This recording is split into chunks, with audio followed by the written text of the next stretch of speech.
Assalamualaikum warahmatullahi wabarakatuh. Perkenalkan, nama saya Indah Iriani. Di sini saya akan menjelaskan materi tentang hedging, strategi, dan spekulasi. Adapun topik-topik pembahasan yang saya bawakan yaitu pengertian dari hedging, teknik-teknik hedging, hedging perusahaan multinasional, hedging transaksi jangka panjang, strategi hedging alternatif, pengertian dari spekulasi, kegiatan spekulasi dengan cara opsi, dan yang terakhir yaitu perbedaan antara hedging dan juga spekulasi. Hedging adalah strategi investasi yang digunakan dengan tujuan untuk melindungi portofolio investasi seorang investor dari nilai minus atau strategi untuk mengurangi resiko-resiko yang tidak diinginkan. Hedging sendiri bertujuan untuk mengurangi dampak resiko bisnis yang tidak terduga. Pergerakan saham dan perubahan nilai dalam investasi dipengaruhi oleh faktor-faktor yang sulit diprediksi, sehingga seorang investor perlu instrumen tertentu untuk melindungi nilai aset yang mereka punya. Tujuan penggunaan hedging sendiri yaitu sebagai mitigasi resiko yang melindungi kondisi finansial investor dan memberikan keuntungan. Teknik hedging di sini terdapat 4 teknik hedging. Yang pertama yaitu kontrak strata atau forward kontrak. Kontrak forward ini digunakan untuk menetapkan kurs masa depan yang digunakan perusahaan MNC untuk membeli atau menjual suatu mata uang.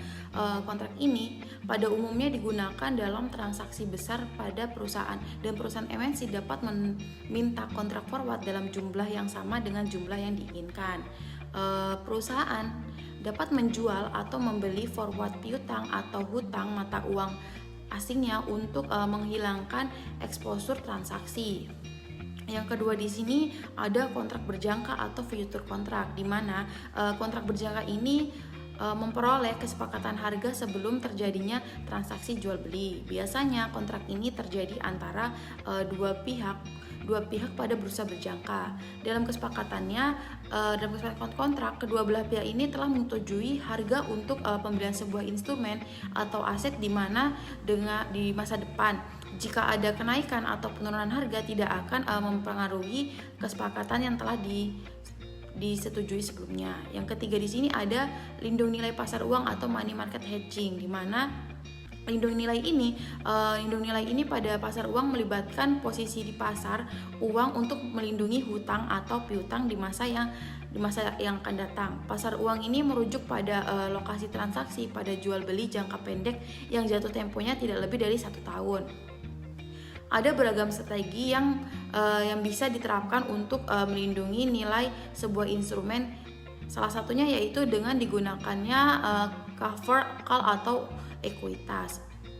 Yang keempat yaitu ada opsi valuta ya, yang artinya itu lindung nilai opsi mata uang ini memberikan perusahaan memiliki pilihan fleksibel terhadap eksposur nilai tukar. Lindung nilai future atau forward dan pasar uang memiliki kelemahan yaitu menghilangkan secara lengkap eksposur nilai tukar. Dampaknya itu perusahaan kehilangan peluang dalam memanfaatkan perubahan kurs yang berpotensi untuk memberikan keuntungan pada perusahaan. Teknik lindung ini nantinya nilai mata uang akan memberikan karakteristik ini, namun perusahaan MNC itu harus menilai apakah teknik ini tuh memberikan keuntungan lebih bagi perusahaan atau tidak dibandingkan harga premi yang dibayarkan atas opsi atau tidak. Jika kontrak opsi memberikan keuntungan, maka bagi perusahaan akan opsi ini dieksekusi, dan jika sebaliknya maka opsi ini tidak akan dieksekusi. Hedging perusahaan multinasional, terdapat 3 hedging perusahaan multinasional. Yang pertama yaitu ada lindung nilai sebagian besar eksposur. Beberapa perusahaan MNC melakukan lindung nilai eksposur transaksinya sehingga nilai perusahaannya tidak terlalu terpengaruh oleh kurs nilai tukar. Perusahaan MNC yang melakukan lindung nilai mendapatkan hasil yang sedikit lebih kecil bila dibandingkan tidak melakukan hedging, hanya untuk menghindari kemungkinan dari fluktuasi kurs yang bisa merugikan perusahaan. Yang kedua di sini yaitu tidak melakukan lindung nilai, di mana perusahaan multinasional yang terdiversifikasi antar negara mungkin mempertimbangkan untuk tidak melakukan lindung nilai atas eksposurnya. Hal ini mungkin dipengaruhi oleh sudut pandang adanya satu set eksposur yang telah terdiversifikasi akan membatasi dampak dari pergerakan kurs aktual terhadap perusahaan MNC selama periode tersebut. Yang terakhir yaitu ada lindung nilai selektif, di mana beberapa perusahaan MNC melakukan lindung nilai hanya jika perusahaan yang yakin bahwa dengan melakukan lindung nilai ini akan meningkatkan expected cash flows perusahaan atau perusahaan memperkirakan kurs bergerak ke arah yang memungkinkan. Di sini ada 3 hedging untuk jangka panjang. Yang pertama ada long forward atau kontrak forward jangka panjang, di mana kontrak long forward ini bisa digunakan untuk perusahaan yang ingin menandatangani kontrak ekspor dan impor dalam nilai tetap dalam jangka panjang dan ingin melindungi arus kas perusahaan dari pergerakan nilai tukar. Long forward ini memenuhi kebutuhan khusus perusahaan.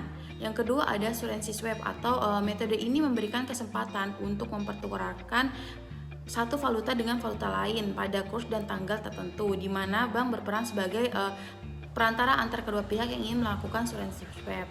Yang ketiga ada paralel atau disebut juga dengan back-to-back loan, yang merupakan kredit yang melibatkan pertukaran mata uang antara dua belah pihak dengan kesepakatan untuk menukar mata uang tersebut pada kurs dan tanggal tertentu di masa yang akan mendatang. Strategi hedging alternatif. Hal ini biasanya digunakan apabila perusahaan terkendala biaya dan tidak dapat melakukan hedging, dikarenakan kita tahu sendiri biaya untuk hedging sendiri itu kan terlalu besar dibandingkan dengan manfaat yang diperoleh. Maka dari itu terdapat beberapa metode alternatif yang dapat digunakan setidaknya untuk mengurangi exposure, yaitu yang pertama ada leading atau percepatan, adalah strategi pembayaran yang dipercepat biasanya akibat reaksi terhadap pergerakan nilai tukar yang akan digunakan mengalami apresiasi. Sedangkan lagging atau pelembatan adalah strategi pembayaran yang ditunda sebagai akibat reaksi terhadap proyeksi nilai tukar yang akan digunakan mengalami depresiasi. Yang kedua ada cross hedging atau merupakan suatu cara umum yang dilakukan perusahaan untuk mengurangi exposure transaksi ketika suatu valuta tidak dapat di hedging. Yang terakhir ada diversifikasi valuta. Metode yang ketiga ini untuk alternatif lindung nilai adalah melakukan diversifikasi falas yang digunakan pada transaksi ekspor dan impor. Spekulasi adalah pendekatan investasi di mana investor bertujuan untuk membeli atau menjual saham, mata uang atau aset lainnya semata-mata untuk mendapatkan keuntungan yang cepat. Kegiatan spekulasi dengan cara opsi. Di sini terdapat 2 kegiatan spekulasi dalam cara opsi. Yang pertama yaitu berspekulasi dalam currency call option. Currency call option adalah kontrak yang memberikan hak untuk membeli suatu valuta tertentu pada kurs tertentu selama periode waktu yang telah ditentukan. Call option dapat dimanfaatkan jika seseorang ingin mengunci harga yang harus dibayarkan bagi suatu valuta di masa yang akan datang. Jika kurs spot naik melampaui strike price-nya, pemilik call option dapat mengeksersis haknya dengan membeli valuta pada strike price yang lebih rendah dari kurs spot. Yang kedua ada berspekulasi dalam currency put option. Currency put option adalah kontrak yang memberikan hak untuk menjual suatu valuta tertentu pada kurs tertentu selama periode tertentu. Sama seperti call option, pemilik put option tidak mewajibkan untuk menggunakan haknya. Jadi kemungkinan kerugian yang dialami pemegang opsi tersebut adalah sebesar premium. Suatu currency put option diklasifikasikan sebagai in money pada saat kurs berjalan lebih kecil dari exercise. Maksudnya di mana? Atau strike price the money pada saat kurs berjalan sama dengan exercise strike price out of money pada saat kurs berjalan lebih tinggi dari exercise atau strike price. Perbedaan hedging dan spekulasi. Di sini terdapat 3 perbedaan hedging dan spekulasi. Yang pertama yaitu spekulasi melibatkan upaya untuk mendapatkan keuntungan dari perubahan harga sekuritas, sedangkan hedging sendiri untuk mengurangi jumlah risiko atau volatilitas yang terkait dengan perubahan dengan harga sekuritas. Yang kedua yaitu hedging mencoba untuk menghilangkan volatilitas yang terkait dengan harga suatu aset, sedangkan spekulasi sendiri yaitu bertujuan untuk mendapatkan keuntungan dari bertaruh pada arah aset yang akan bergerak. Yang terakhir yaitu hedging merupakan cara untuk mengontrol risiko, sedangkan spekulasi sendiri yaitu sangat bergantung pada faktor risiko ini.